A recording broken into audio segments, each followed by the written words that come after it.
आहे की जो अभंग आपल्या प्रपंचाच्या विषयाला जुळून येत नाही। आपल्या आयुष्यातला असा एकही विषय नाही की ज्या विषयावर तुकोबरायांनी अभंग लिहिला नाही।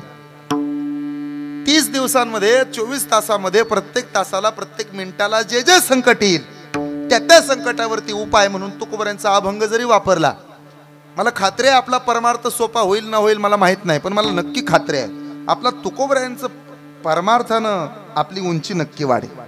तुकोबरायांच्या अभंगामुळे आपला प्रपंच तरी चांगला होईल का? प्रत्येक ठिकाणी मार्गदर्शन आहे। नगरे चिराचावी जलाशय निर्मावी हे सगळ्या संतांनी काही ना काही आपल्याला दिलंय। आणि म्हणून ज्ञान म्हटलं की ज्ञानोबा, वैराग्य म्हटलं की तुकोबा, भक्ती म्हटली की जनाबाई, प्रेम म्हटलं तर नामदेव महाराज, शेती म्हटली तर सावता महाराज। ऐकताय ना आपण सर्वजण? आणि जीव म्हटलं की या सगळ्यांच्या वाटचालीनं आपण चालणार। मार्ग दावून गेले आधी दयानिधी संतती तेनेची पण ते चालू जाता न पडे गुंता कोठे काही। आणि म्हणून साधू संतांनी दाखवून दिलेल्या मार्गाने चालणारा हा समस्त बोराटे परिवार आणि या बोराटे परिवाराच्या नूतन वास्तूच्या निर्मितीमुळे तथा या वास्तुशांती प्रित्यर्थे वास्तूच्या वास्तुशांतीला आज संध्याकाळच्या सत्रामध्ये आयोजित करण्यात आलेले हे कीर्तन पुष्प समस्त ग्रामस्थ तथा या परिवारातील सर्व सदस्य या सगळ्यांच्या वतीनं आपल्या घराची वास्तुशांती आहे, आपल्या घराचा वास्तुशांतीचा विधी आहे। आपल्या घराचं बांधकाम पूर्ण झाले आणि आपल्या सगळ्या माणसांच्या सहकार्यानं पूर्ण झाले। ऐकायला आपली सगळी माणसं येणार आहेत, मग सांगणारा सुद्धा आपलाच असावा या आग्रहानं आज आपल्याच महाराजाला इथं उभा आणण्याचा योग आलेला आहे। जर आपलंच सगळं आहे तर मग लोकांचा तरी कशाला महाराज पाहिजे? महाराज सुद्धा आपलाच पाहिजे। आणि ही भूमिका आमच्या संजय दादांची होती। त्यांचं माझ्यावर खूप प्रेम आहे, माझी त्यांच्यावर नितांत श्रद्धा आहे। आज गेल्या अनेक वर्षांचं हे स्वप्न आहे। आपण नेहमी म्हणतो पहा, घर असावे घरासार, पण घराची व्याख्या कोणती ऐका?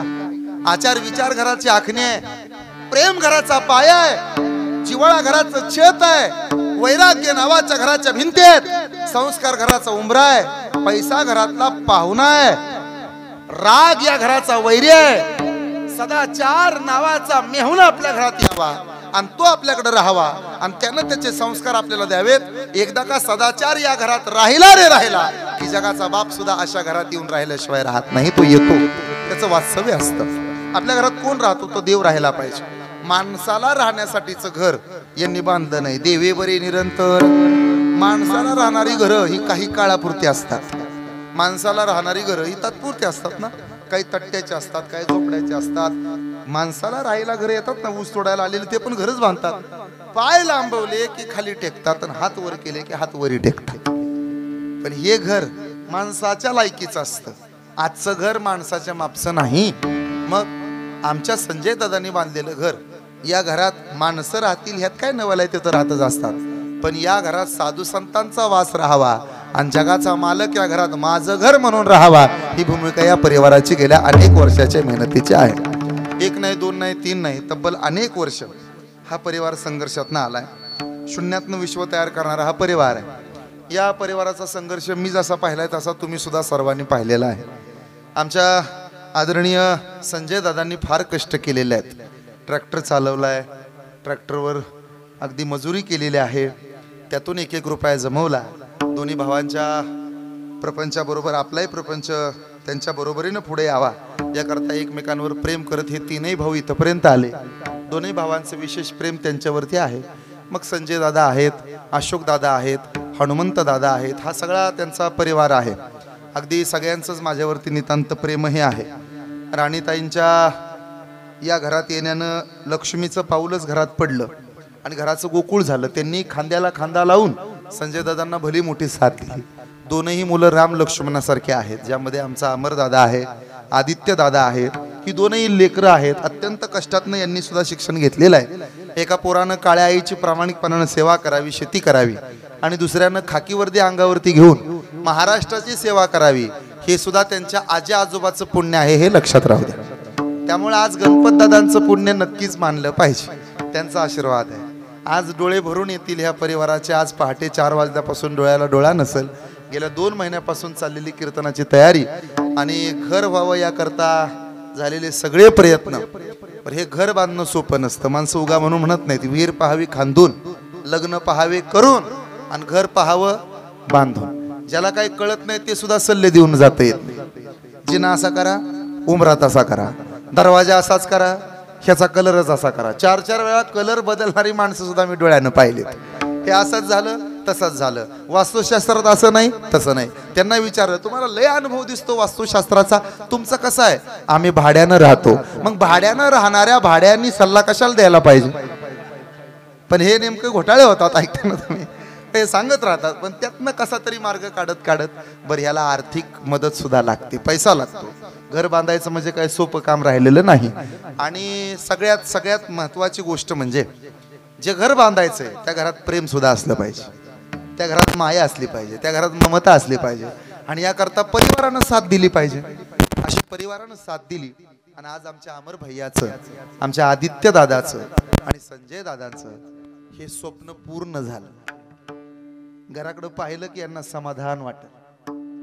कितीतरी दिवस नजरेमध्ये घर साठवलं असेल. लोकांचं घर पाहिलं की यांना वाटत असेल आपलं कधी घर व्हायचं, आपलं कसं असेल, आपण असं करू, आपण तसं करू. ज्या दिवशी नांदायला आल्यात त्या दिवसापासून आईसाहेब म्हणत असतील मी कुडामिडीतनं दिवस काढले, 2 खोल्यात राहिले, पण आता माझ्या सुनांनी चांगल्या घरात राहिलं पाहिजे, माझ्या सुनांना सगळी सुख मिळाली पाहिजे. आम्ही काय हालात सगळे दिवस काढले, पण सुना मुलं आनंदात राहिली पाहिजेत. आमच्या नातवांनी दारात दिवाळी साजरी केली पाहिजे, पोरांना बरं वाटलं पाहिजे, सुनबाईला वाटलं पाहिजे की माझं घर चांगलं आहे. याकरता सासूनं सासऱ्यानं आयुष्यभर प्रयत्न केले आणि आता ते कर्तव्यातून बाजूला झाले. त्यांनी कर्तव्य केलं. आता इथून पुढची सगळी जबाबदारी आमच्या राम लक्ष्मणासारख्या आदित्यवर आणि अमर भैयावरती आहे. ते सुद्धा लिलयापणानं पार पाडतील यात शंका नाही. शुद्ध बीजापोटी आणि फळे रसाळ गोमती अशा पद्धतीने असणारा हा परिवार आहे. सुशिलो मातृपुण्येनं पितृपुण्येनं चतुरतः उदारो वंश पुण्येनं आत्मपुण्येनं सौभाग्यता असं घर त्यांनी बांधलेलं आहे. याच घराची वृद्धी होत राहो, यात लक्ष्मी सदैव वास करत राहो आणि या घराचं नंदन होत जावो, ह्याच त्यांना आज वास्तुशांतीच्या निमित्तानं शुभेच्छा. घर असावे घरासारखे नको तर नुसत्या भिंती, तिथे असावा प्रेम जिवाळा नको तर नुसती नात. सूर जुळावे परस्परांचे, सूर जुळावे परस्परांचे, सूर जुळावे परस्परांचे, नकोच नुसती गाणी. त्या अर्थाला अर्थ असावा, त्या अर्थाला अर्थ असावा, त्या अर्थाला अर्थ असावा, नको तर नुसती नाणी.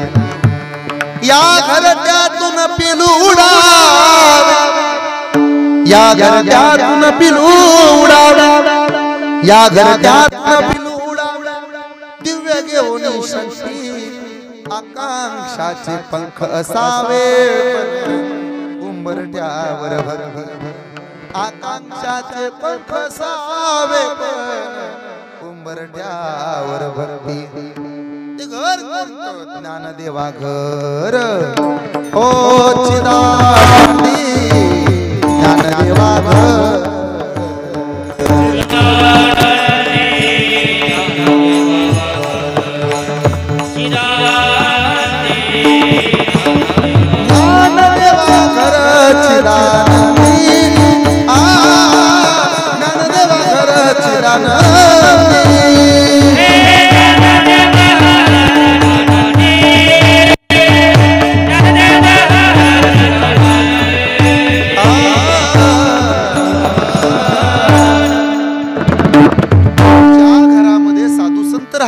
असं घर बांधावं. संतांनी एक घर बांधले. निरंजनी आम्ही बांधिले घर, निर्गुण निराकार राहिलो से. असं घर आपलं असावं हा उद्देश ठेवून आजचं हे घर आहे आणि या घराची वास्तुशांती आहे. त्यामुळे तुम्ही आज सर्वजण इथं उपस्थित आहात. सगळ्यांनाच धन्यवाद. या गावचं सर्व भजनी मंडळ तथा महाराष्ट्रातील नामवंत आणि ज्येष्ठ कीर्तनकार महाराज आज माझ्या उजव्या बाजूला बसलेले आहेत. महाराजांनी रासकर महाराजांनी खूप कीर्तनं केली. या परिसराचा ते प्राण आहेत. मराठी भाषेत ते बॅकबोन आहेत. वारकरी संप्रदायाचा इथल्या म्हणजे कणा आहेत, ऐकताय ना. आणि त्यांनी ह्या संप्रदाय तरुण ठेवलेला आहे. रासकर महाराजांनी खूप कीर्तनं केली. अगदी पुण्यतिथीचं कीर्तन म्हटलं की त्यांचं ते ठरलेलं आहे. आणि आता रासकर महाराज इथं उजव्या बाजूला बसलेत माझ्या पाठीमागं. हरिभक्तपरायण काजळे महाराज सुद्धा मामा टाळ घेऊन उभे आहेत. त्यांचं मन मोठं म्हणावं लागेल. विशेष म्हणजे आई सुद्धा आज कीर्तनाला आलेल्या आहेत. असा सगळा त्यांचा परिवार आलेला आहे. ही सगळी आमचीच माणसं आहेत. इकडं चोपदार तर काय बोलायचं कामच नाही. तुकाराम महाराजाला दडावून ह्या चोपदाराला बाहेर काढावं एवढा देखना चोपदार आज माझ्या कीर्तनाला आहे. लोकांना वाटतं महाराज वजनदार असावा. मी पण वजनदार नाही आणि महाराज चोपदार पण वजनदार नाही. पण कसं का असं ना, तुम्ही सगळी माणसं गोड आहात. माझ्या पाठीमागं हरिभक्तपरायण माऊली महाराज दनाणे ते सुद्धा सुंदर गात आहेत. मारुती महाराज पुरे आहेत. साऊंड सिस्टम सुद्धा अत्यंत गोड आहे. मंडप सुद्धा खूप सुंदर दिलाय. अगदी जिथल्या तिथं सगळं आहे. बाकी महाराज मंडळी भोंग महाराज वगैरे आहेत. समोर आमचे दादा बसले. रुई भजनी मंडळ आहे. पाटीचं भजनी मंडळ आहे. समोर आमचे आदरणीय दीपकरावजी डोंबाळे सरपंच आहेत. गावचा प्रथम नागरिक कसा असावा तर असा असावा. 2 तास मांडी घालून कीर्तनात बसणारा असावा. हे 5 वाजता येऊन पहाटे बापरे एकदा खरंच त्यांच्यासाठी टाळ्या वाजवा मनापासून. मी आले ते मला म्हणाले महाराज आता तुम्ही चिंता करू नका, तुमच्या सेवेत आहे आम्ही. जोपर्यंत तुम्ही आहे तोपर्यंत आम्ही आहे. त्यामुळे तुम्ही काही काळजी करू नका. त्यांच्या समोर बसलेले परम आदरणीय परमश्रद्धेय युवा उद्योजकांना सुद्धा हेवा वाटावा असं ज्यांचं कार्य आहे. उद्योजक आदरणीय श्री राजेंद्रजी व्यवहारे ते सुद्धा आज कीर्तनात समोर आहेत. सर आहेत. इकडे दादा आहेत. आप्पा समोर बसलेले आहेत. पाठीमागं आमचे मित्र सचिनजी एकतपुरे साहेब प्राध्यापक आहेत. सर आहेत. समोर आमच्या सारिकाताई आहेत. त्या सुद्धा कृषी अधिकारी आहेत. आम्हाला त्यांना भेटून मनस्वी आनंद झाला. शेतकऱ्याची लेक, शेतकऱ्याचं पोरग, शेतकऱ्याचं लेकरू जर शेतकऱ्यांच्या सेवेत येत असेल तर खरंच आपल्या सर्वांना त्यांचं कौतुक वाटलं पाहिजे हे लक्षात राहू दे. आणि विशेष म्हणजे त्या माळशिरसलाच आहेत. त्यामुळे आमची बरीच कामं सोपी जाणार आहेत. कालच मला मेसेज आलाय. फॉर्म भरला होता आम्ही 8 दिवसापूर्वी. मला ट्रॅक्टर लागलाय. आता फिरवावं कुठं तच प्रश्न पडलाय.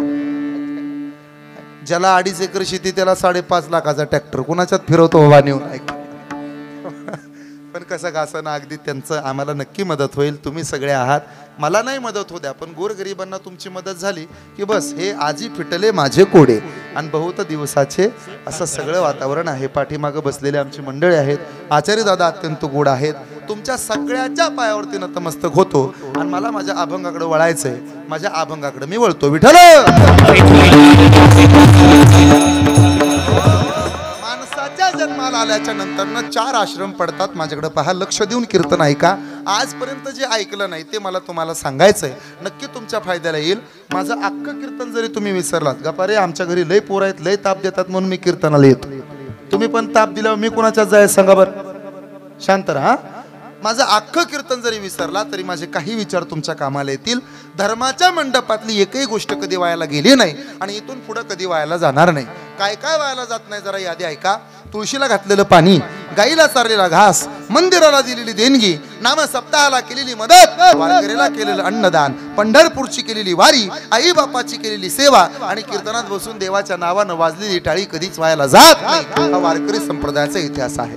आणि म्हणून ज्याला ज्ञान पाहिजे त्यानं अभ्यास करावा. पैसा पाहिजे त्यानं उद्योग करावा. आरोग्य पाहिजे त्यानं व्यायाम करावा. आणि समाधान पाहिजे डोळे झाकून वारकरी संप्रदायात प्रवेश करावा.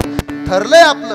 गळ्यामध्ये सोन्याच्या साखळ्या घातल्या की नजरा चोरांच्या पडतात आणि गळ्यामध्ये तुळशीच्या माळा घातल्या तर नजरा आपल्यावर वारकऱ्यांच्या पडतात. म्हणून तुळशीची माळ सर्वश्रेष्ठ आहे. सोनं कितीही घातलं तरी मरताना काढून ठेवलं जातं जाळताना. पण तुळशीची माळ मात्र आपल्या सोबत जाते. म्हणून तुळशीची माळ हा जगातला सगळ्यात मोठा दागिना आहे. मी म्हणत नाही तुम्हाला आज आता ताबडतोब उद्या लगेच घाला. कमीत कमी मरायच्या आधी 4-2 दिवस तरी घाला. 70 वर्षाच्या म्हाताऱ्याला परवा म्हटलं माळ घाला. आजोबा आता किती राहिले? आता दात तरी राहिलेत का तोंडात? नसल चावता येत. म्हातारा मला म्हणलं महाराज तत म्हणताय खातो की घोलमालून घोलमालून. अशी सुद्धा परिस्थिती आहे. त्यांना मी म्हटलं आता थोडं राहिलंय. मग आता थोडं राहिल्यानंतर माळकरी व्हावं, देवळात जावं, कीर्तनाला जावं, भजनात बसावं, टाळ वाजवावा, टाळकरी व्हावं. कुटाळकरी कशाला होता? ह्याचा बांध कुटन त्याचं बांध कुटन सकारामता त्याची पोरगी कोणाबरोबर निघून गेली. ह्या वयात तुम्हाला काय करायचंय तात्या? तुम्ही मस्तपैकी भजनात जा, भजन करा, कीर्तन करा, टाळ घेऊन नाचा. ते म्हातार म्हणलं महालाद ठोल्यात तिका त्याला बातवताय. म्हणजे संप्रदायात येणं सुद्धा लोकांना बाटवण्याचं काम वाटायला लागले आता. ऐका बरं माझ्याकडं. मला एवढंच सांगायचंय तुम्हाला की संप्रदायातली एकही गोष्ट कधी वायाला गेली नाही आणि इथून पुढे कधी वायाला जाणार नाही. तुकोबऱ्यांचं एक अभंग आहे. नाम घेता वाया गेला ऐसा कोणी आई केला तरले तर ते हा भरवसा आणि नामधारकाचा ठसा. राजकीय क्षेत्रामध्ये माझी हा शब्द लागतो, पण वारकरी संप्रदायामध्ये कायम आजी राहता. त्यामुळे इथं माझी नाही, इथली सत्ता त्रिलोकावरती आहे. मग इथं यावं, आपल्या आयुष्यातली काही मिनिट का होईना पण संप्रदायात घालवावीत. मी तर असं म्हणतो, मरायच्या आधी तुम्हाला 2 तास देवानं सुबुद्धी द्यावी. 2 तास जाऊ द्या, 2 मिनिटं तरी सुबुद्धी द्यावी. 2 मिनिटं जाऊ द्या हो, 2 सेकंद तरी सुबुद्धी द्यावी. आणि त्या उरलेल्या 2 सेकंदात तुम्ही मरताना तरी देवाचं नाव घ्यावं, तरी तुमच्या आयुष्याचं सोनं आहे. का अंतकाळी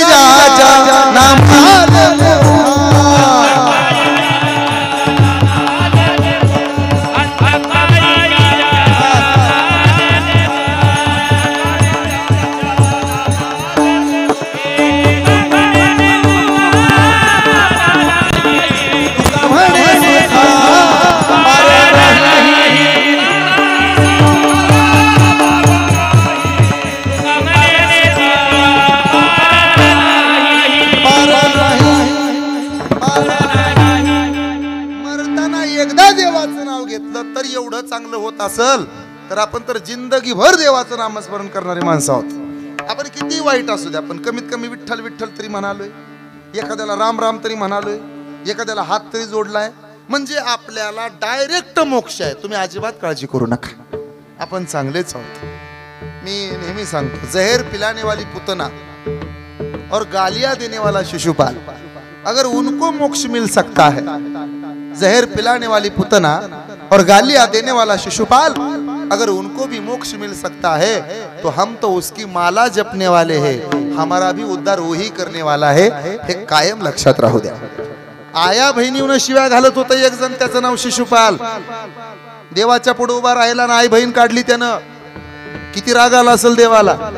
मग ज्याची माय बहीण काढली त्याचा डायरेक्ट कार्यक्रम करायला पाहिजे होता ना, नाही हो, त्याचंही चांगलं केलंय देवानं.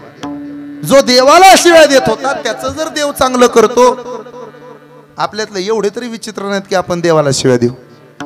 नसल आपल्याला मंदिरात जाणं होत, येणं होत, पण देवाला मारायचा विचार तर आपल्या मनात नसतो ना. मग पुतना मावशी झगामगान मला बघा मेकअप करून आली आणि कृष्णाला मारायला गेली. जर कृष्णाला मारायला आलेल्या पुतनेचं देवानं चांगलं केलंय, तर आपण तर आज टाळ वाजवतोय. 4 ते 6 कीर्तन उभं राहिले, तेही संजय दादांच्या घरी राहिले. भगवद्गीतेची सुरुवातच आहे संजय वाच, आणि तेही बोराटे महाराजाच्या कीर्तनात आहात, म्हणजे नक्की आपल्या आयुष्याचा उद्धार ठरलेला आहे. मग करावं काय? करे टाळी बोला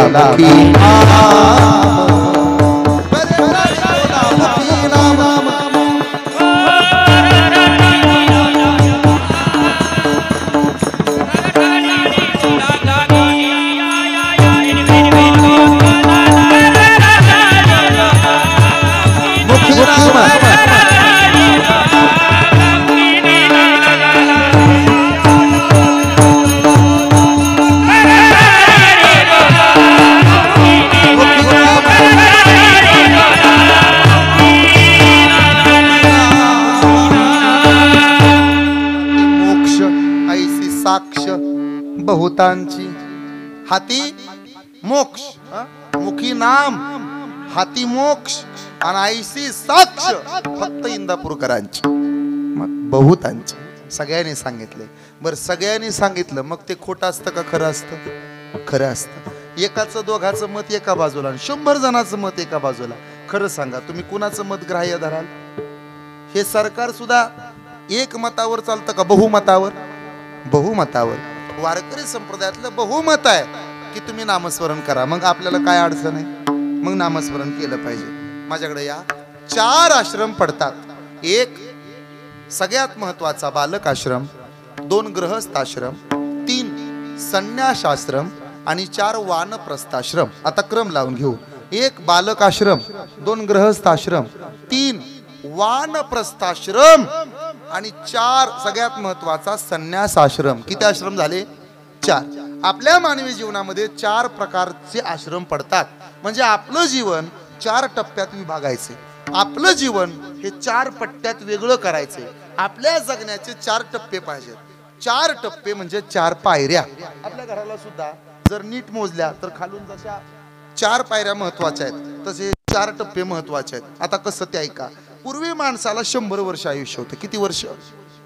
माझ्याकडे पहा, किती वर्ष? 100 वर्ष. आता 100 भागिले जर 4 केलं तर किती किती वर्ष आयुष्य वाट्याला येत होतं? 25. म्हणून हे 4 टप्पे अति महत्वाचे होते. पण हे 4 टप्पे जर पूर्ण जगायचे असतील तर त्याला माणसाला सुद्धा 100 वर्षाचं आयुष्य लागायला पाहिजे. किती जणांना वाटतंय मला 100 वर्ष आयुष्य लागल? त्यांना हात वर करा बरं. किती वेळ थांबलो तरी हात वर येणार नाही का? आता 100 पर्यंत पोहोचू का नाही हे सांगता येत नाही. अहो, भारतीय आयुर्मान हे सध्या 62.5 आहे. किती 62.5 म्हणजे 17-18 फार तर 20 आहे की नाही? 20 सुद्धा नाही हो. 17-18 15-16 एवढंच प्रत्येक टप्प्याला येते. म्हणजे कमीत कमी जर धरला आपण तर 18व्या वर्षी लग्न झालं पाहिजे. पुरीचं नाही म्हणत मी, आपलं म्हणतोय. कळतंय ना तुम्हाला? 36व्या वर्षी पोरांची लग्न लावून रिकाम झालं पाहिजे. आता नवरदेवच 36चा आहेत आणि त्याच्या पोराचं कधी लग्न व्हायचं आणि काय व्हायचं? हाय का? मी 50 झाली की मरायच्या तयारीला लागा. 50 झालं की हे यात आहे. पण पूर्वीचा काळ 100 वर्ष जगायचे. त्यानुसार 4 आश्रम पडले. एक बालक आश्रम. शास्त्र असं सांगतं 1 ते 25 वर्ष लहान मुलगा म्हणून संबोधलं जातं, त्याला बालक आश्रम म्हणायचं. मग त्याच्यामध्ये तारुण्यावस्था, पौगंडावस्था, बाकीचे ते प्रकार पडतात. तो भाग निराळा, ते 9वी-10वीच्या पुस्तकात असतं, ते शिकून घ्या, आपल्याला गरज नाही. 1 ते 25 तिथपर्यंत लहान म्हणून गणलं जातं. मग या वयात काय करावं?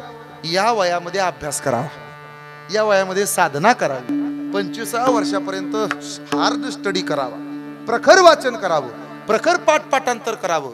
जेवढं काय वाचता येईल तेवढं वाचावं, जगाचा अनुभव घ्यावा, लोकात मिसळावं, लोकाला नजरेनं पाहावं. हे 25 वर्षापर्यंतच. एकदा 25 झालं की शुभ मंगल सावधान करावं आणि मग त्यानं सावधान व्हावं. काय व्हावं? सावधान. आणि एकदा का तो सावधान झाला की त्यानं 25 ते 50 या कालखंडात अजिबात उंडग्यासारखं फिरायचं नाही. इकडे जाय, तिकडे जाय, गोव्याला जाय, महाबळेश्वरला जाय, कुठं जाऊनच ये, फिरूनच ये. हे 25 ते 50 करायचं नाही का? त्याला गृहस्थ आश्रम म्हणतात. एरवी 8 वाजता जर झोपेतनं उठत असाल तर लग्न झालं. झोपेतून पहाटे 5 वाजता जाग झालं पाहिजे. आपली अंतुर्ण सूर्यनारायणाला दिसली नाही पाहिजे. पहाटे 3:30 ते 4:30 या वेळेत केलेल्या आंघोळीला ब्रह्मस्नान म्हणतात. 3:30 ते 4:30 या वेळेत केलेल्या आंघोळीला ऋषी स्नान म्हणतात. 5:30 ते 6:30 या वेळेत केलेल्या आंघोळीला मनुष्य स्नान म्हणतात. आणि 6:30 नंतर पुढे जर आंघोळ केलीच तर त्याला राक्षस स्नान असं म्हणतात. म्हणून ज्याला वाटतं आपली बायको नीट नांदावी त्यानं आपलं अंतरून सूर्यनारायणाला दिसू द्यायचं. आता नवरदेवच तिला पांघरून घालतो, असू दे झोप. मग ती झोपेत म्हणते सासू येईल, दार लावून घेतो माग बाहेर. हे तिथल्या तिथं ऐकताय ना? शास्त्र असं सांगतं जो प्रापंचिक झालाय त्यानं सूर्य उगवायच्या आधी त्यानं उगवलं पाहिजे. बरोबर का चूक बाबा? जुनी लोक अजून पण सांगतात बघा, उशिरापर्यंत झोपणं म्हणजे तळबधऱ्याची लक्षण आहेत. म्हणता का नाही तुम्ही? पोरांना शिवाय देतात, उठ, काय रोग झाला का तुला झोपायला? अरे दिवस कासरा बरोबर आला. आणि एक लक्षात राहू द्या, उधळलेल्या घोड्याची चित्र भिंतीवरती लावून माणसाची प्रगती होत नसते. उधळलेल्या घोड्याची चित्र भिंतीवरती लटकवून माणसाची प्रगती होत नसते. त्याला सूर्यनारायण उगवायच्या अगोदर घोड्याच्या वेगानं स्वतः धावावं लागतं, तेव्हा माणसाची प्रगती निश्चित होते. हे लक्षात राहू द्या. जी माणसं लवकर झोपेतून जागे होतात त्यांची लवकर प्रगती होते. जी माणसं मोठी आहेत त्यांचा जरा स्टडी करा, त्यांचा अनुभव घ्या. ते 11 वाजेपर्यंत झोपत नाहीत. आणि हे मी महिला मंडळाला सांगत नाही. आता त्या तुमचं ऐकत नाही तर आमचं काय ऐकायचं? माझी तुम्हाला विनंती आहे, झोपेतून अहो लवकर निजेतो, लवकर उठे, हे सूत्र ठरलेलं आहे. जुन्या काळात माणसं 6-6:30 नंतर झोपी जायची, 7-8 फार तर 9. आणि पहाटे 5 वाजता आमच्या वस्तीवर एक म्हातारे आजोबा होते. पहाटे 4 वाजता त्यांच्या खाकरण्याचा आवाज यायचा. पहाटे 4 वाजता. आणि त्यांच्या खाकरण्यानं अख्खी वस्ती जागा व्हायची. आम्ही त्यांना आलाराम आजोबा नाव पाडलं होतं लहानपण. म्हातारे बी असं खाकरायचं ना, कोंबड सुद्धा दचकत होतं म्हाताऱ्याच्या खाकरण्यानं. आता काय नाही राहिलं, आता ते जुना काळ निघून गेला. पण माझे वडील आणि माझे चुलते अजूनही पहाटे 4 वाजता जागे होतात. आमच्या भगवान गोपालकृष्ण मंदिरात काकडा करतात. मी किती वेळा त्यांना विनंती केली की आरती थोडी उशिरा करा, 6:30 नंतर करा, जरा दिवस वरती येऊ द्या, म्हणजे अजून वस्तीवरच्या लोकांना येता येईल, आरतीला उपस्थित राहता येईल. ते म्हणले तसं नाही चालणार, ज्याला यायचंय त्यानं लवकर उठायचं आणि दिवस उगवायच्या आत मंदिरात यायचं, तर त्याला आरतीचा लाभ. ही अशी शिस्तप्रिय माणसं होती आणि अजूनही काही माणसं अशी आहेत. आणि त्यामुळं हे जग टिकून आहे, हे लक्षात राहू द्या. म्हणून जुनी लोक सांगायची लवकर उठावं. आपला गृहस्थाश्रम चाललाय, बालक आश्रमातल्या लोकांनी पाठपाठांतर करावं 1 ते 25. आता हा मुलगा आहे ना, ह्यानं भरपूर पाठपाठांतर केलं पाहिजे, भरपूर अभ्यास केला पाहिजे, जेवढं काही नवीन शिकता येईल तेवढं शिकलं पाहिजे. आमचे सुद्धा वडील म्हणायचे, अजूनही म्हणतात, जे काही शिकायचे ते हे बघा, मातीच्या गोळ्याला तोपर्यंतच आकार देता येतो जोपर्यंत तो ओला आहे. एकदा की तो सुकला की परत त्याला आकार देता येत नाही.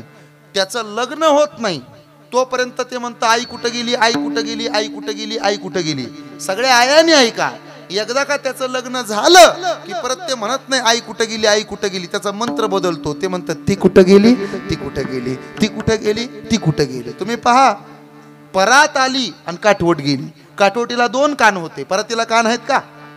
तरी तुमचं लेकरू म्हणतं म्हातारे तुझ्या हाताला चव नाही, पण माझ्या बायकोनं बनवलेल्या भाकऱ्या लय भारी लागतात. माय म्हणली तुझ्या बायकोच्या हाताला चव नसल, पायाच्या अंगठ्याला चव असेल. कसं काय? परातीत बघत जा की भाकऱ्या थापताना तिच्या पायाचं 2 अंगठं कुठं असतात. जोपर्यंत तुझ्या बायकोचे अंगठे भाकरीला टच होत नाहीत तोवर तिची चवच उतरत नाही त्याच्यात. आणि तरी मग गोड मानून मिटक्या मारून खात. मला एवढंच सांगायचंय, मला नावं नाही ठेवायची. मला इतकंच सांगायचंय की बालक आश्रम हा अभ्यासासाठी आहे. कशासाठी? जाऊ द्यावं, मी कशाला सांगावं. ब्रह्मचारी धर्म गोखावे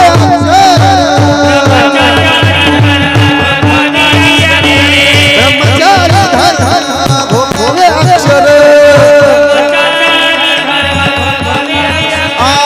करिता विचार शतकर्मी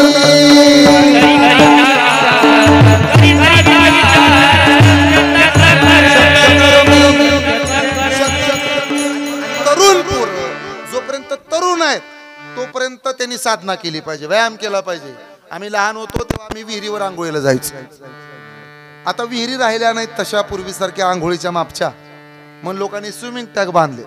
स्विमिंग टँक सुद्धा लोकांना वाटलं स्विमिंग टँक मध्ये जायचं भरपूर जागा वाटते म्हणून एक नवीन सिस्टम आली, बाथरूम.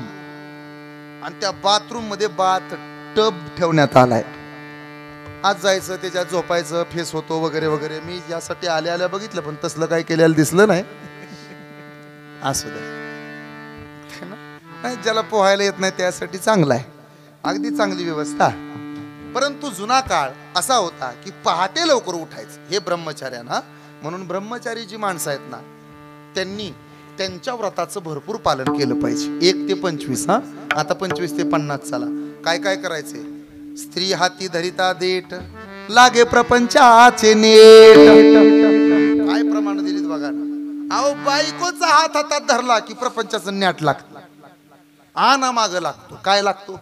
साखर संपली, अण्णा बोला की साखर संपली, आणा. मीठ संपलंय, तेल संपलं, भाजी संपली, आणा. बेसनाचं पीठ आणा. हे एकदा का माग लागलं की मग कीर्तन सुचत नाही, भजन सुचत नाही, काही नाही. त्याला बसलेली जागा सुद्धा उचलून फेकते. मग ती शेजारच्या टोचवतो, बसलोय बरं का, पण बायको लय शिवाय देत असं देणारच. स्त्री हाती धरिता नेट, वाढे प्रपंचाचे नेट. ऐका का? आपल्या माग धर्मपत्नी आली म्हणजे तिनं एक ब्रीद ठेवलेलं असतं. तुका म्हणे नग्न भास तरी ती लाज स्वामीसी. महाराज म्हणले सगळं जबाबदारी आहे ती आपल्यावर पडली. म्हणून माणसं जुन्या काळात म्हणायची पोराला स्वतःच्या पायावर उभा राहू द्या आणि मग त्याचं लग्न करून द्या. एकदा लग्न झालं त्याला मनासारखं शिक्षण घेता येत नाही. आव पुरुषाचं सोडा, पुरीला शिकता येत नाही. आता हे म्हणायचं असतं लग्न जमस्तवर तुमच्या पुरीला आम्ही शिकवतो, राहिलेलं शिक्षण पुरं. तसलं काही नसतं. उगा आपलं गोड बोलायचं असते आपलं, आम्ही शिक्षण पुरं करतो, आम्ही सगळं करतो, आम्ही तिला शिकायला पाठवतो, उगा गोड बोलायचं असतं होईपर्यंत मी रोज तीच करतो. माझ्याकडे बी 2-4 नवरदेव असा आहे, तो काय केल्यानं त्यांचं जमनाच. मी रोज मग माणसांना म्हणतो असू द्या, गुटी किती होता ते म्हणतात 13वीत. हे बघा, ग्रॅज्युएशन होईपर्यंत जबाबदारी आमची असं म्हणायचं असते. एकदा का लग्न झालं आणि ती नांदायला आली की तिच्या नावानं हा भरणाऱ्या 2 म्हशी ते बघा तिकडे गोट्यात आहे त्या. म्हणजे मी हितलं सांगत नाही, वहिनीला राग येईल आमच्या. मी बाहेरचं सांगतो, बाहेर गेल्यावर हितलं सांगतो, हित आल्यावर बाहेरचं सांगतो. माझ्याकडे बघा, याचा अर्थ असा आहे, प्रपंच कुठपर्यंत करायचा, अभ्यास कुठपर्यंत करायचा, जोपर्यंत आपण तरुण आहोत तोपर्यंत.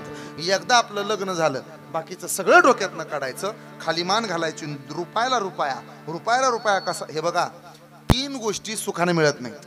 एक आहे नाव, दुसरा आहे पैसा, आणि तिसरी गोष्ट आहे देव. या 3 गोष्टीला प्रयत्न लागतात. वा, एक नाव काय तसं मिळतं का? हे पहा, नाव कमवण्याकरता बऱ्याच माणसांना त्याग करावा लागलाय. त्यांनी पायाची भिंगरी केलेली आहे, जिभेवर साखर ठेवलेली आहे, डोक्यावर बर्फाची लादी ठेवली, लोकांनी केलेले मान अपमान पचवले, तेव्हा आज परिसरात पंचकृषीत नाव मोठं होतं. नाव कमवणं काय सोपं आहे? बदनाम करणं सोपं आहे. एखाद्या मोठ्या माणसाला माणसं सहज बदनाम करतात, सहज. त्याची ओळख असू द्या नसू द्या, आपलं त्याचा संबंध नसू द्या, तरी एखाद्याची बदनामी करतात. माझ्याबद्दल काल एक जणाबरोबर बोलत होत. ते बोराटे महाराज आहेत ना, तो म्हणला काय लय आगाव आहे तो. काय अहो, ते त्यांच्या रानातही येऊ देत नाहीत कोणाला. मला तर अजूनच बांध माहित नाही माझा कुठं आहे ते. बदनामी करणं अत्यंत सोपं असतं. आता गेल्या 2-4 दिवसांपासून महाराष्ट्र भूषण निवृत्ती महाराज इंदुरीकर यांच्यावरती बरेच लोक टीका करत आहेत. पण अशा लोकांना तुम्ही सांगितलं पाहिजे, अशा लोकांना मी सांगितलं पाहिजे. इंदुरीकर महाराज पहिल्यापासूनच सांगत होते, लग्न साधी करा, लग्न साधी करा, लग्न साधी करा. अगदी ते विनोद बुद्धीनं म्हणायचे, लग्न साधी केली तरी सुद्धा चालतं आणि मोठी केली तरी सुद्धा चालतं. मग लग्न साधी करा, खर्च वाचवा, पत्रिकेचा खर्च वाचवा.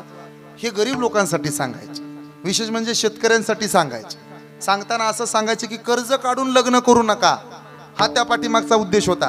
कर्ज काढून, ऋण काढून सण साजरा करू नये, हे त्याच्या पाठीमागचं त्यांचं सांगणं होतं. लोकांनी अर्थ वेगळा घेतला. बरं, एका मुलीच्या बापानं स्वतःच्या एकुलते एका मुलीची हौस न करावी, हे आपल्याला तरी पटतं का? एखाद्या मुलीच्या बापानं मुलीच्या लग्नात मागं पुढं पाहू नये, असंच आम्ही सगळेजण बोलतो ना. आणि जे निवृत्ती महाराजांवरती टीका करतात ना, मला असं वाटतं त्यांना पोरगी नसेल. ज्याला मुलगी आहे तो कधी अशी टीका करणार नाही. खाली येऊन टीका करतात. ज्याला मुलगी आहे तो कधीच अशी टीका करणार नाही. बरं, मुलीचं लग्न आहे ते एकदाच आहे, हौस आहे. मुलीचं लग्न आहे ते, तिचा साखरपुडा केलाय आणि साखरपुड्यात सुद्धा सत्काराचे पैसे वाचवून त्यांनी 1,11,000 रुपये मुख्यमंत्री सहाय्यता निधीमध्ये शेतकऱ्यांसाठी मदत केली. अजून काय केलं पाहिजे त्यांनी? एवढं सगळं केलंय. बरं, येणाऱ्या प्रत्येकाला विठ्ठलाची रुक्मिणीची छोटी मूर्ती दिली की तुम्ही घरी न्याल, त्याची पूजा कराल, एवढा चांगला संदेश दिला. बरं, सगळ्या माणसात चटयावरती बसला होता तो माणूस, अंतरी सुद्धा जग तोंड सुख घेतं. पात्रता नसलेली माणसं कधी कधी मोठ्या माणसांवर टीका करतात, तेव्हा मनाला वेदना होतात. बरं, समाज असा आहे, त्यांनी जर साध्या पद्धतीनं लग्न जरी केलं असतं किंवा साखरपुडा केला असता तरी लोकांनी नावं ठेवली असती. म्हणजे रोज दिवसाची 3 कीर्तन करतो आणि लेकीची हौस सुद्धा करून घेत नाही, ही अशी परिस्थिती आहे.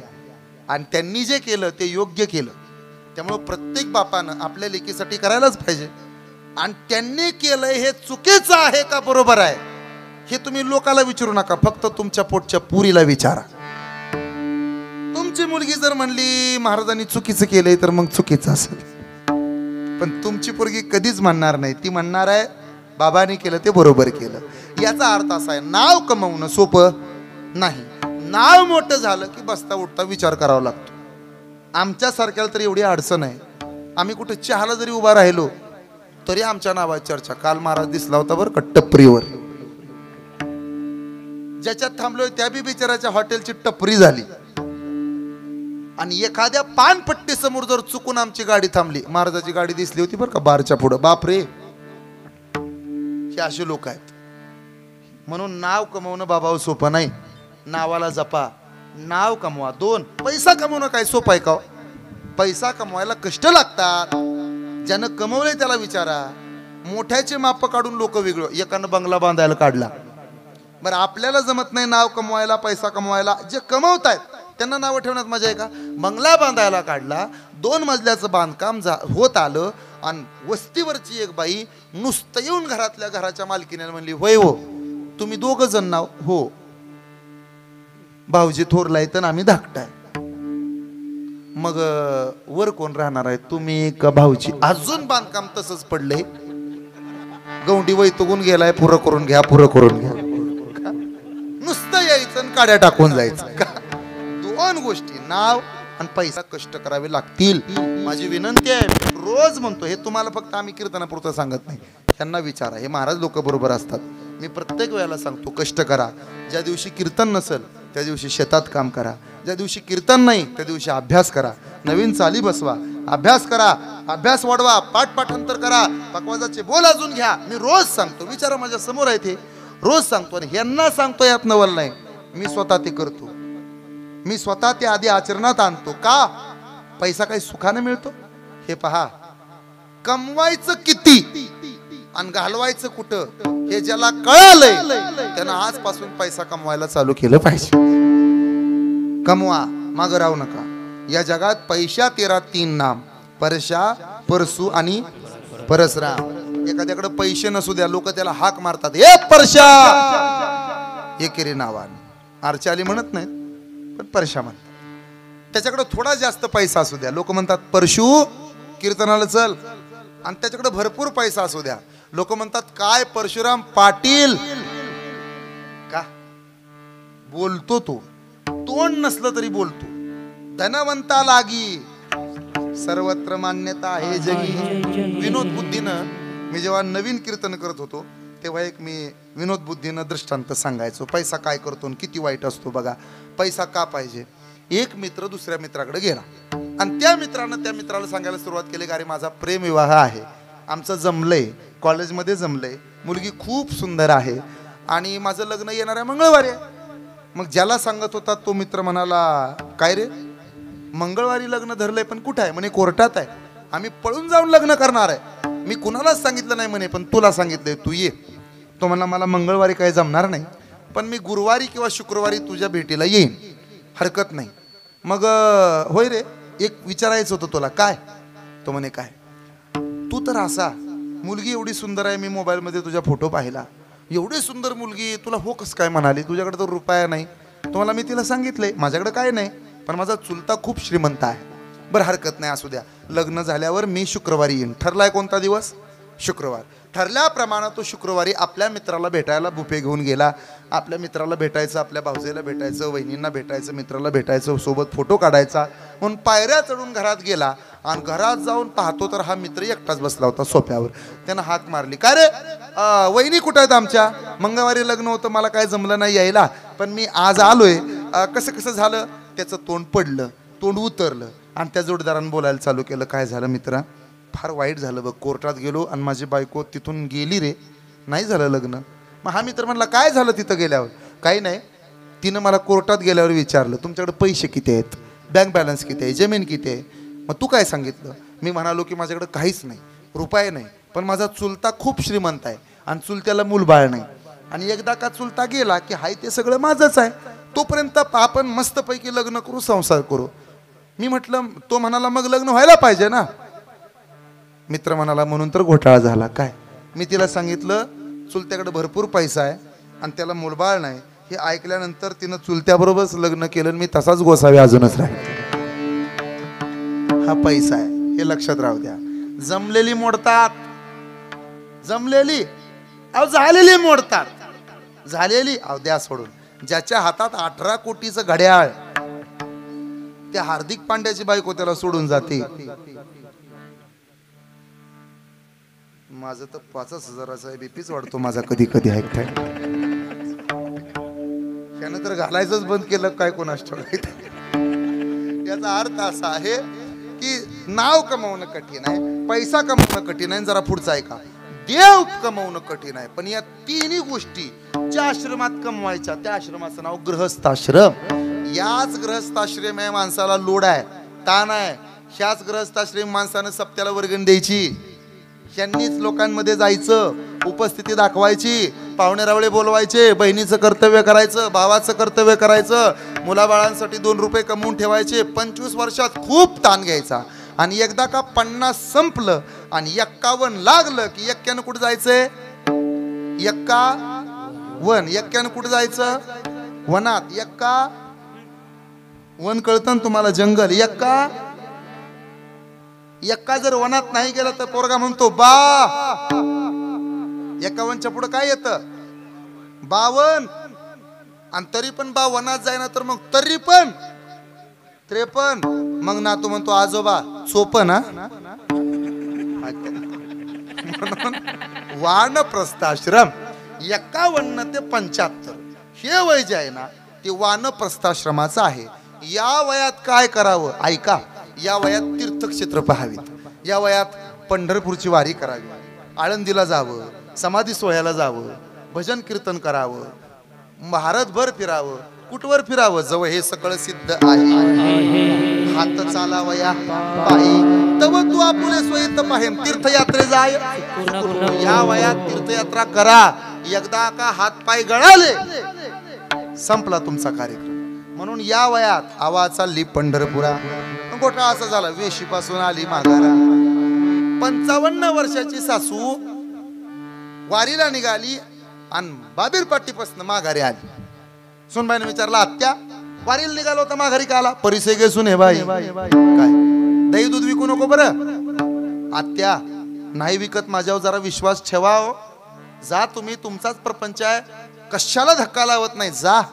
पण का हो आत्या तुम्ही असं का नाही म्हणला गहू तांदूळ विकू नको, बाजरी विकू नको? तुम्ही असं का म्हटला बरं? काय दही आणि दूध विकू नको?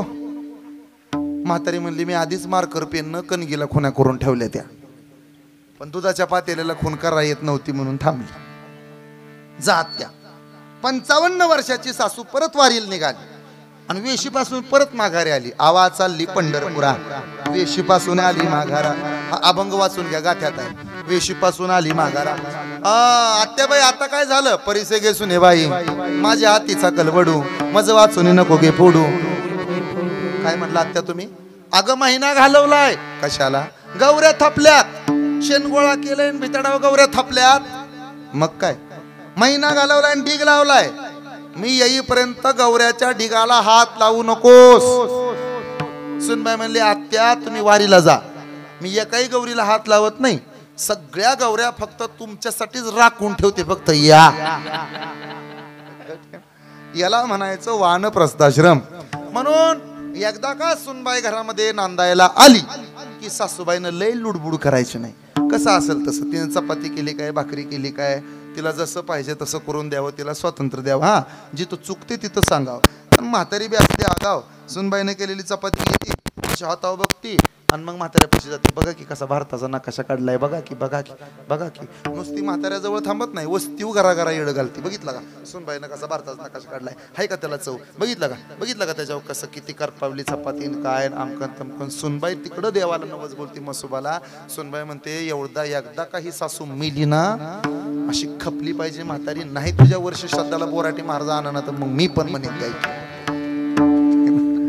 म्हणून सासून सुनबाई कसं आहे हे बघा. सासूसाठी रडे सून आणि भावांतरीचा मुली घातली रडाया नाही असू. माया म्हणजे प्रेम. कसं असतं? आहो आई आणि अग आई, फरक आहे का नाही सांगा? सासूला बी तुम्ही काय म्हणता? आईच. आणि आईला पण काय म्हणता? पण सासूला आई म्हणताना अहो आई म्हणावं लागते आणि आपल्या आईला आई म्हणताना अग आई म्हणावं लागते. जवळची कोण? आणि म्हणून म्हातारी मेल्यानंतर लेक रडते आई गेली म्हणून आणि सुनबाई रडते कटकट गेली म्हणून. हा फरक आहे, खरं आहे ते. आणि ती जर नाही रडली तर 5-25 म्हाताऱ्या वट्यावर बसते, त्या कट्ट्यावर म्हातारीला टिकून बसवलेलं असतं बिताडाला. आणि मग एकामेकाला कोपर आणते, पक्की पक्की पक्की रडती का तरी पक्की, कसली आगाव आहे पक्की, हाय का डोळ्याला तरी पाणी. दुसरी म्हणते, तुम्हाला काय करायचंय का पक्की पान? असं कुठं असतं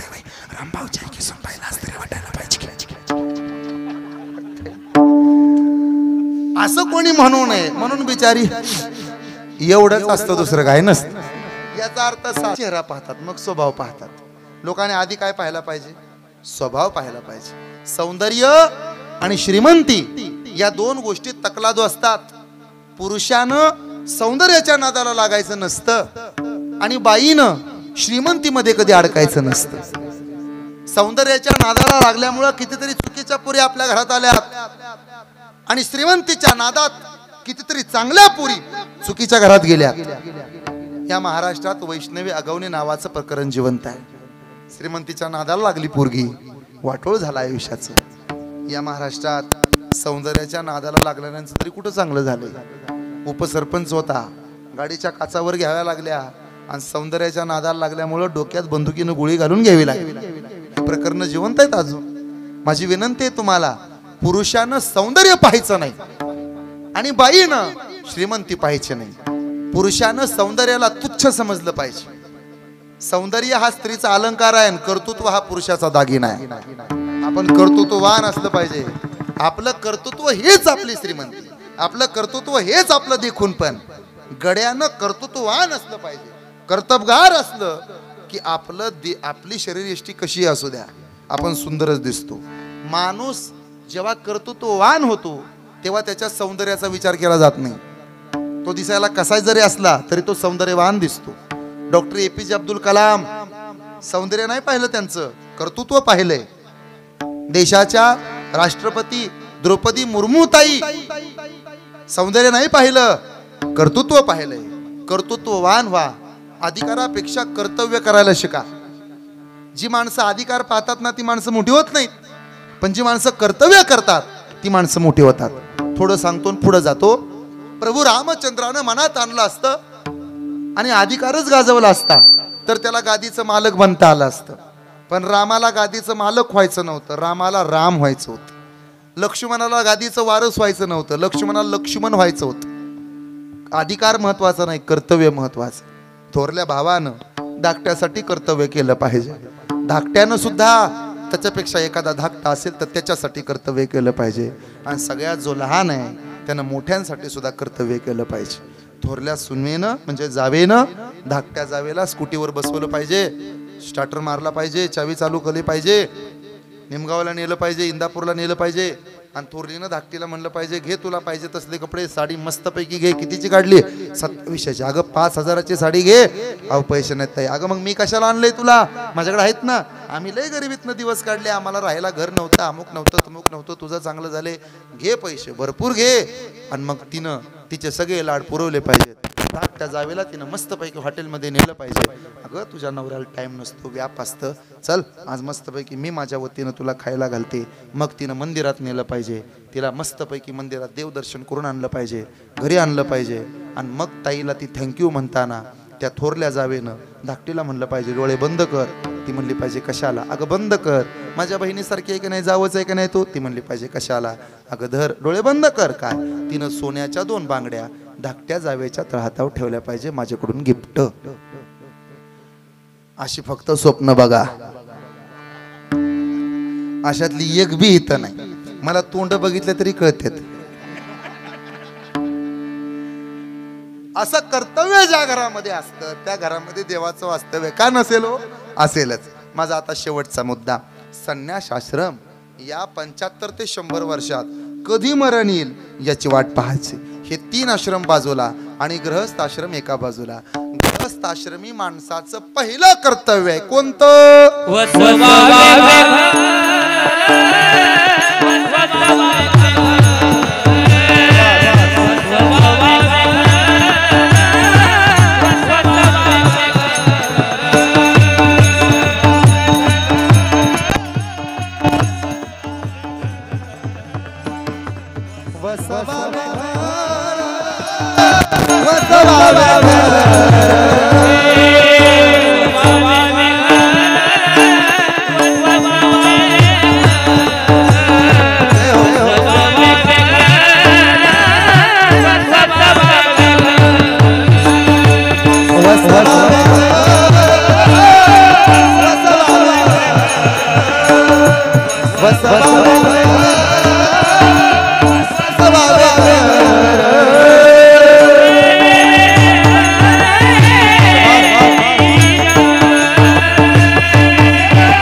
वसवावे घर हे कर्तव्य.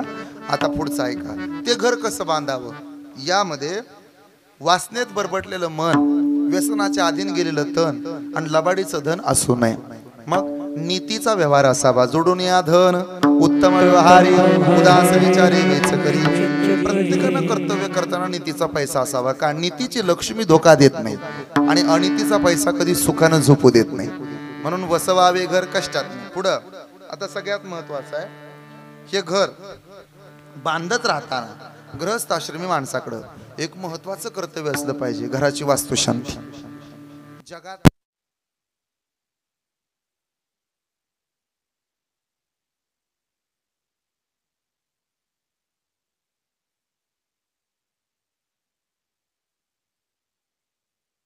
पुरावा आहे.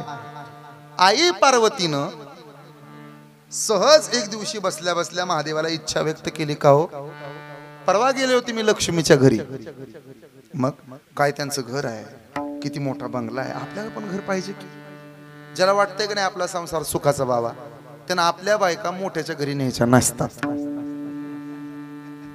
मोठ्याच्या घरी जर नेलं तर कामच लागलं. त्यांच्यात एवढा टीव्ही होता आणि तिच्या गळ्यात बघितलं का किती. आता मी कशाला बघू तिच्या गळ्यात, नाही पण तिच्या गळ्यात लई सोनं नव्हता. तुम्ही बघितलं नाही. तुम्ही नाही म्हणा तरी तुम्हाला ती येड्यातच काढणार आणि तुम्ही होय म्हणा म्हणजे बघितलंच का त्यातनं बी तुम्ही तिच्याकडे. हे राडाच आहे सगळा मोठा, हा घोटाळा आहे. म्हणून ज्याला वाटतंय समाधानी राहावं त्यानं आपली बायको अजिबात मोठ्याच्या घरी न्यायची नाही. घोटाळा झाला. नावाची लक्ष्मी आहे आणि लक्ष्मीच्या घरी हळदी कुंकवाचा कार्यक्रम आणि हळदी कुंकवाला आली पार्वती. तिचे डोळे गरगर फिरले. तिला तासभर काय दम निघला नाही. हळदी कुंकू झालं पळतच आले. महादेवाला म्हणले हो मला घर पाहिजे. महादेवाच्या लक्षात आलं आज आपला तवा तापलाय. काय झालं, गेले होते कुठं, लक्ष्मीच्या घरी.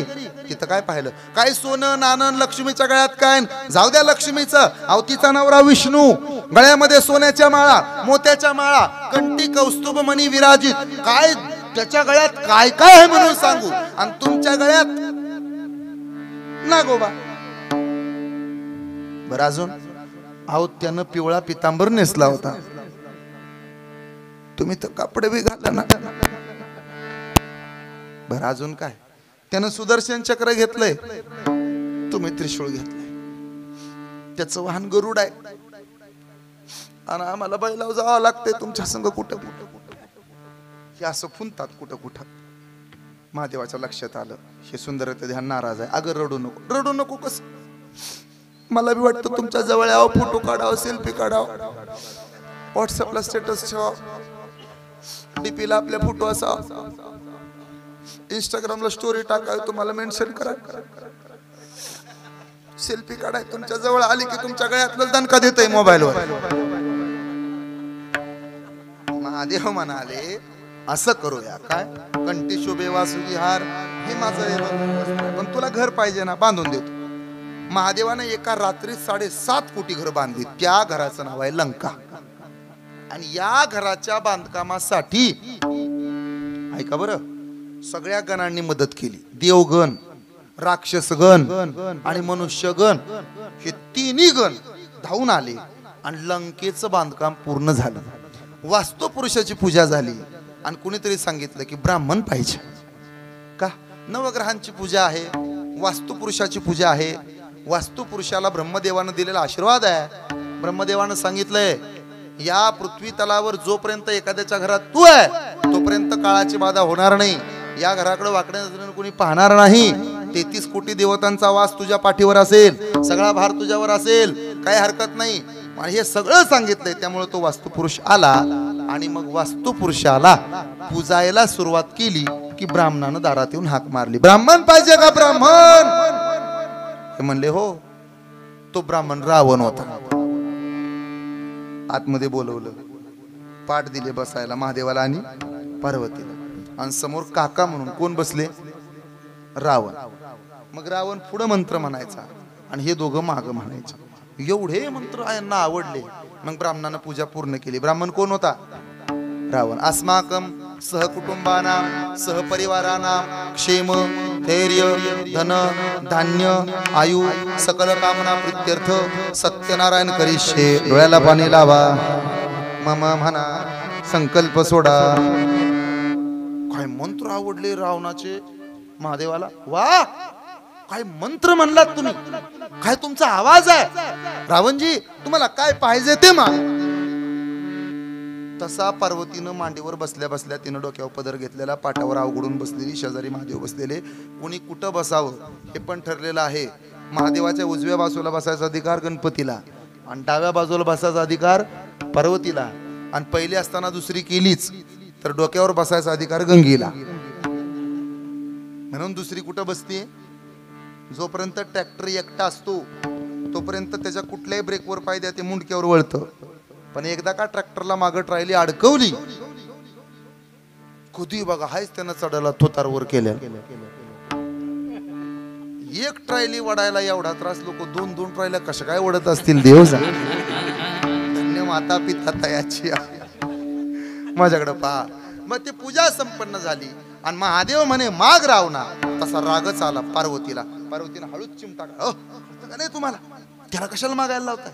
लईच जर तुम्हाला कीर्तन आवडलं आपलं ते, लईच जर तुम्हाला पूजा आवडली असेल तर 2000 वाढवून द्या ठरलेल्यापेक्षा. म्हणजे इथं काय तसं नाही घेणार नाही आम्ही, तुम्ही नका काळजी करू. चिमटा काढला. मग म्हणे आता आता काय नाही, माग रावणा काय पाहिजे ते. असा राग आला पार्वतीला. अहो ऐका माझं, त्याला मागायला लावू नका. कितीतरी दिवसातनं घर उभं राहिलंय माझं. नाही नाही माग रावणा. रावण म्हणे नक्की देणार का. हो सोडा पाणी, शब्द द्या. हात पुढे घेतला, तांदूळ टाकले, पाणी सोडलं, संकल्प सोडला. आणि संकल्प सोडल्याबरोबर रावण म्हणला आधी तलाठी बोलवा, आधी नोंद धरा आणि मग दस्त करायला तालुक्याला चला. म्हणजे पाहता काय, ही लंकाच मला द्या मागितली ना. काही नाही, नेसलेल्या साडीसह फक्त पार्वतीला आणि महादेवाला तिथनं गबाळ गुंडळून परत कैलासावर जावं लागलं. जगातली पहिली वास्तुशांती ही महादेवाच्या लंकेची रावणानं केली आणि ती लंका रावणाची झाली. फक्त एक दोष की त्या लंकेतनं देव निघून गेला. महादेव गेला ना, त्या लंकेतनं देव निघून गेला. आणि ज्या घरातनं देव निघून गेलाय त्या घरात सुख लागल का. ज्या घरातनं देवच निघून गेलाय त्या घरात काय सुख लागल का. पण ज्या घरात देव आलाय त्याच्या बाबतीत जगद्गुरु तुकोबा म्हणतात आपल्याला एवढं होणार. मग कमीत कमी तुळशीला 3 तरी प्रदक्षिणा आपण घातल्या पाहिजेत. लोक म्हणले तुळशीला प्रदक्षिणा घातल्याचा फायदा काय. मोठा फायदा सांगतो थांबतो. भगवान श्री रामचंद्राचा आदेश घेतला हनुमंतानं आणि हाक मारली, प्रभू काय येतो मी, या. लंका पेटवायला निघालो, जा. पण प्रभू काय, तिथं गेल्यानंतर जर चहा पाण्याला कुणाच्या जायचं म्हटलं मग तर मी कुणाच्याच जावं. तिथं सगळे राक्षस आहेत, आपलं एखादं घर पाहिजे ना. कसं असतं, मंत्री असू द्या, पक्ष प्रमुख असू द्या, त्याच्याच घरी उतरतात जो त्याचा जवळचा कार्यकर्ता. आपला कार्यकर्ता एखादा आहे का. ते म्हणाले आहे. कोण, त्याचं नाव बिभीषण. एवढं ऐकलं आणि मारुतीनं उड्डाण मारलं, जय श्रीराम म्हणाले, लंकेला गेले. लंका पेटवली, घामाघूम झाले. जायचं कुणाच्यात. आता बिभीषणाच्या घरी जायला सांगितले पण घराचा पत्ता माहित नाही.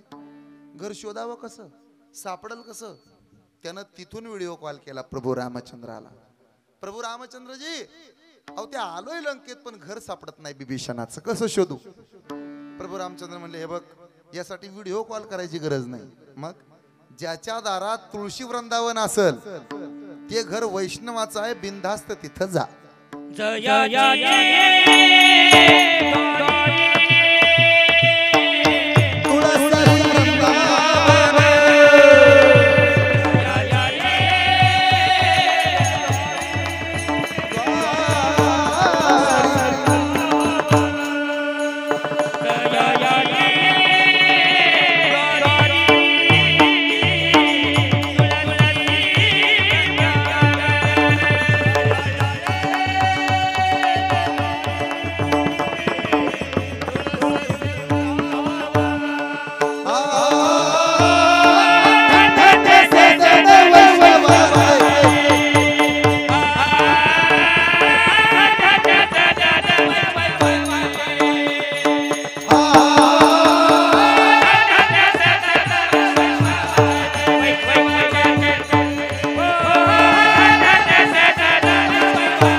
पाप माझ्याकडे बघा बरं.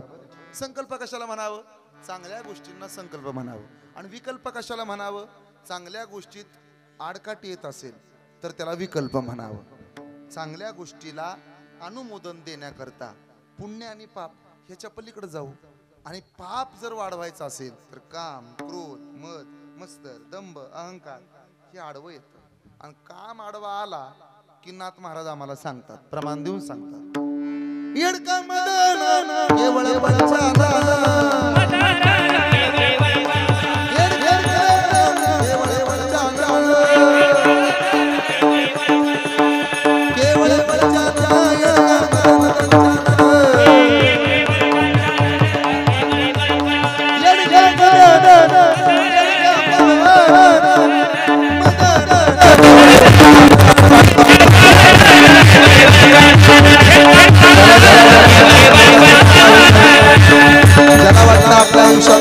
विकल्प मावळून जावे, ज्याला वाटतं आपल्या आयुष्यातलं पाप पुण्य निघून जावं आणि देवाची संगत आपल्याला घडावी, त्यानं कामाला आपल्या जवळ येऊ द्यायचं नाही. काय यायचं नाही जवळ कामानं? येऊ द्या हातवर एक साथ.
उतारा सांगतो, लिहून घ्या. काम क्रोध बकरा मारा, काम क्रोध बकरा मारा, पुजार माईच्या वरा, आमचा घालावा गोंधळ, वासुदेव हरिनाम संबळ, गोंधळी गोंधळी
बाजूला न्यायचा आहे, ज्याला काम क्रोध बाजूला सारायचं आहे आणि पाप जाळावं वाटतंय त्यानं आषाढी कार्तिकी तुझ्या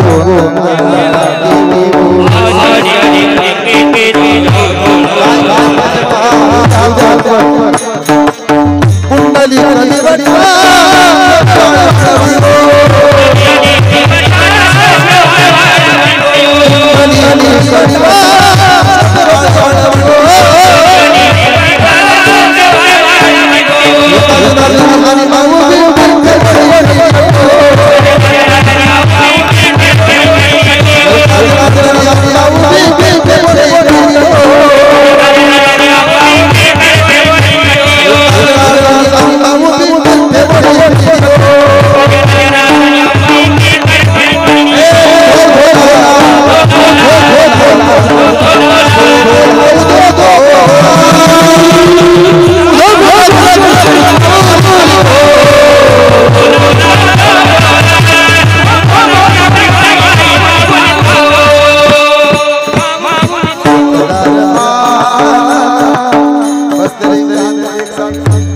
ज्याला विकल्प घालवायचा, पाप आणि पुण्य जाळायचं आणि आजपासून ज्याला वाटतं की पाप आपल्या पाठीमागं लागू नये त्यानं आदर्श कुणाचा घ्यावा?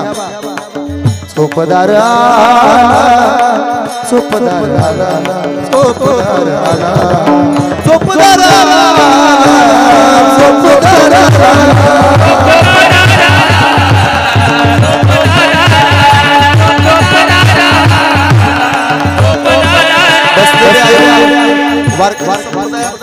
खूप महत्व आहे. भगवान श्री दत्तात्रय चोपदार आहे. भगवान श्री दत्तात्रय चोपदार आहे. अजून एक वैशिष्ट्य सांगतो. संत श्रेष्ठ नामदेव महाराजाच्या कीर्तनात संत चोखोबा चोपदारकी करायचे आणि काय शिकवतात चोपदार? माझ्या चोपदाराचे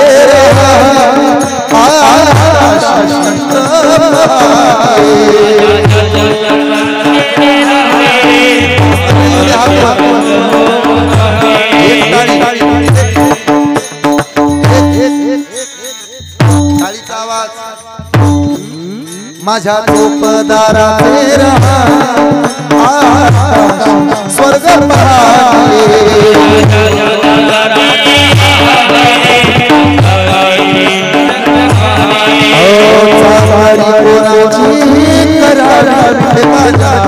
सेवा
टाळ्या वाजवा. फार गोड आहे. ज्याला पाप आणि पुण्य घालवायचंय त्याच्यासाठी मी 3 मार्ग सांगितले. 1 काम क्रोध घालवायचा. 2 सगळ्यात महत्वाचं पंढरपुरातल्या पांडुरंगाच्या पायाचं दर्शन घ्यायचं. 3 मी सांगितलं काम क्रोध नावाचा बकरा मारून वारकऱ्यांची सेवा घडण्याकरता वारकऱ्यांना घराला बोलवायचं. विकल्प जाण्याकरता चालले. आता 4था शेवटचा मार्ग सांगतो. काय? तू विटेवरी सखये बाई हो लावण मनोहरी हो करी कृपा सावळी सुंदरी हो करी कृपा निज भक्ता करुणा करी हो करी कृपा पंढरपुरी राही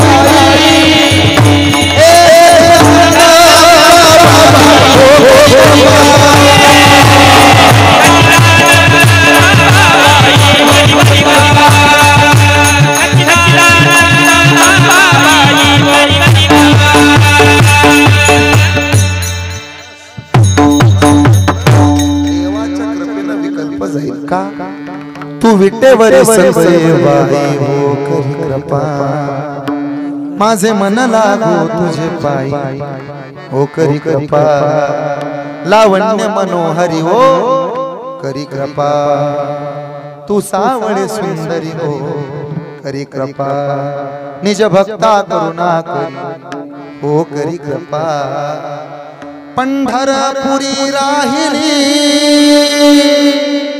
पंढरपुरी राहिली डोळा देखिली संत पाहिली वरुणी विठाई वरुणी विठाई वरुणी विठाई सच्चिदानंद बाबाई हो करी कृपा उजळ उजळ दीपा बोधा करी सोपा येऊन लवलाई सच्चिदानंद बाबाई हो करी कृपा हो करी कृपा हो करी कृपा आणि एकदा का त्या आमच्या विठाईने कृपा केली तो का म्हणे काळ अवघा सुकाळ अवघा सुकाळ सुकाळ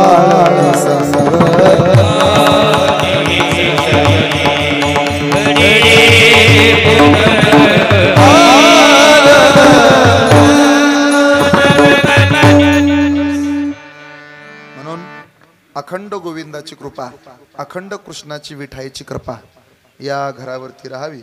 मला वाटतं नाव सुद्धा आता तुम्ही चिठ्ठी लिहून दिली ते कृष्णाई निवास ना माऊली निवास माऊली कृपा घराला नाव सुद्धा खूप सुंदर दिलंय.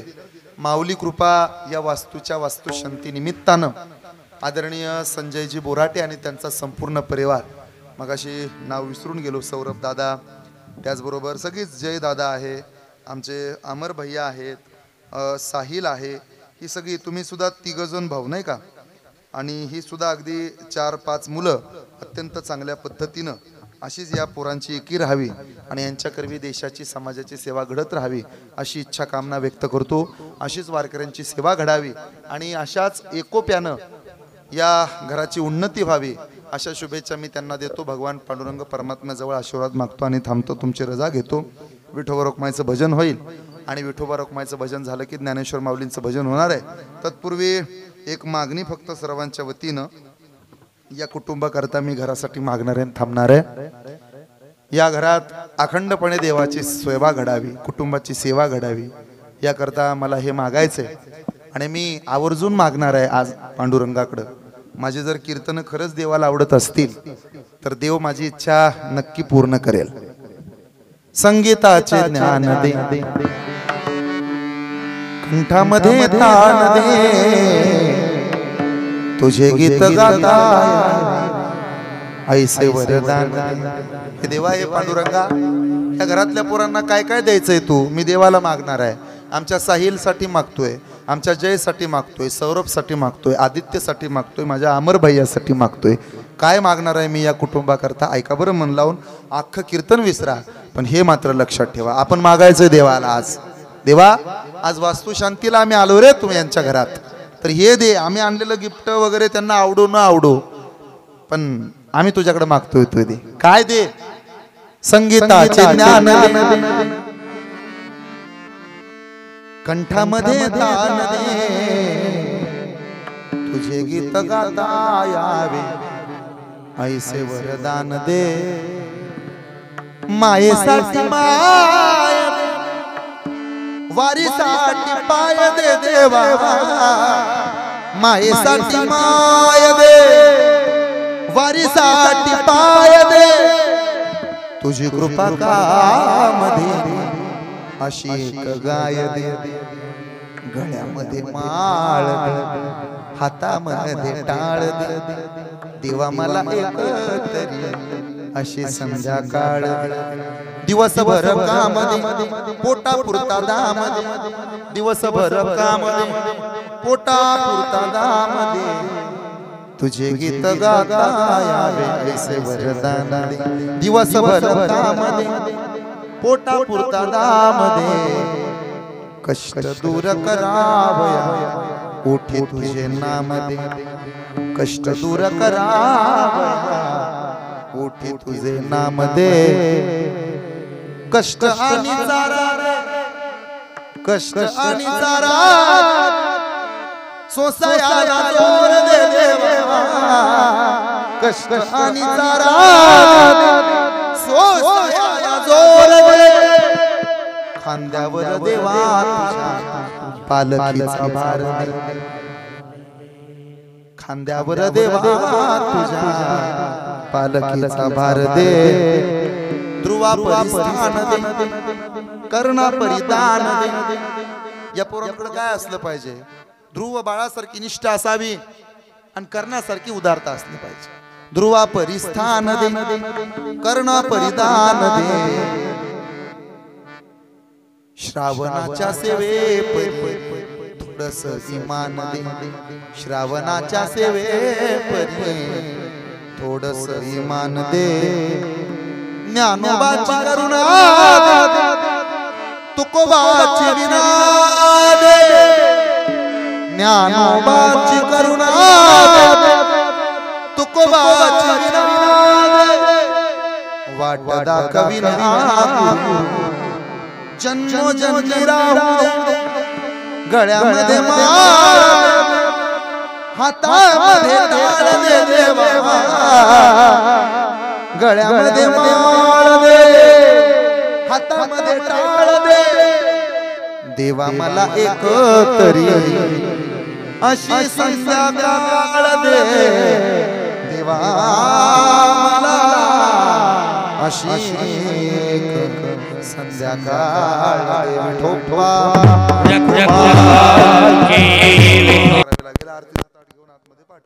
एक सूचना आहे आपल्या सर्वांचं सहकार्य नेहमी असतं आणि हे कायम राहणार आहे या बोराटी पर्यावरती तुम्ही प्रेम दाखवलेलं आहे जेवण केल्याशिवाय कोणी जाऊ नका जेवणाची खूप चांगली सोय आहे तरुण पोरांनी जेवायला वाढू लागायला मदत करा शास्त्र असं सांगतं जी तरुण पोरं जेवायला वाढू लागत नाहीत त्यांची लग्न लवकर होत नाहीत त्यामुळं तुम्हाला जर वाटत असेल आपलं लवकर वाजावं तर कृपया जेवायला वाढू लागायला मदत करा कोणीही जेवण केल्याशिवाय जाऊ नये हा तीर्थ प्रसाद आहे तो ग्रहण करा आणि अजून एक सूचना आहे दिनांक 16 नोव्हेंबर रोजी नातेपुते नगरीत बोराटी वस्ती या ठिकाणी संध्याकाळी 4 वाजता भगवान गोपाल कृष्ण मंदिराचं लोकार्पण आणि त्या लोकार्पणाच्या निमित्तानं महाराष्ट्र भूषण आदरणीय निवृत्ती महाराज इंदुरीकर यांचं सुश्राव्य कीर्तन होणार आहे या कीर्तनासाठी आणि लोकार्पण सोहळ्यासाठी महाराष्ट्र राज्याचे ग्रामविकास मंत्री आदरणीय जयकुमार भाऊ गोरे परम आदरणीय परम श्रद्धेय आदरणीय कृषी मंत्री दत्तात्रय मामा भरणे आणि त्याचबरोबर आमच्या माळशिरस तालुक्याचे माजी आमदार आदरणीय राम सातपुते भाऊ या तिघांच्या शुभ हस्ते भगवान गोपाल कृष्ण मंदिराचं लोकार्पण होणार आहे त्यानंतर महाराष्ट्र भूषण निवृत्ती महाराज इंदुरीकर यांचं कीर्तन आहे 5 ते 7 या वेळेमध्ये आणि दुसऱ्या दिवशी समाधी सोहळा आहे सकाळी 10 ते 12 या वेळेमध्ये महाराष्ट्र भूषण आदरणीय हरिभक्त परायण श्री जगन्नाथ महाराज पाटील यांची कीर्तन सेवा होणार आहे तरी आपल्या सर्वांना नम्र आवाहन आहे या दोनही दिवशी आपण सर्वांनी सहकुटुंब सहपरिवार यावं ज्यांना तीर्थक्षेत्र आळंदीला जाणं होत नाही माऊलीच्या समाधी सोहळ्याला जाणं होणार नाही त्यांनी आपल्या कृष्ण मंदिरात आलं तरी चालेल कृष्ण मंदिरामध्ये ज्ञानोबरायांची सुंदर मूर्ती आहे आणि त्या ठिकाणी सोमवारी सकाळी 10 ते 12 म्हणजे 17 तारखेला समाधी सोहळ्याचंच कीर्तन आहे आणि कीर्तनानंतर महाप्रसाद आहे याची सर्वांनी नोंद घ्या आतापर्यंत तुमचं माझ्यावरती प्रेम आहे तुम्ही मारलेल्या हाकेला मी येतोच तसं आता माझ्याही हाकेला ओ द्याल आणि या दोन्ही कार्यक्रमाला तुम्ही उपस्थित राहाल या अपेक्षेसह सर्वांना रामकृष्ण हरी जोपर्यंत माऊली महाराज सूचना सांगत नाहीत तोपर्यंत कोणीही जागा सोडू नये बोला बोराटे परिवाराच्या विनंतीला मान देऊन या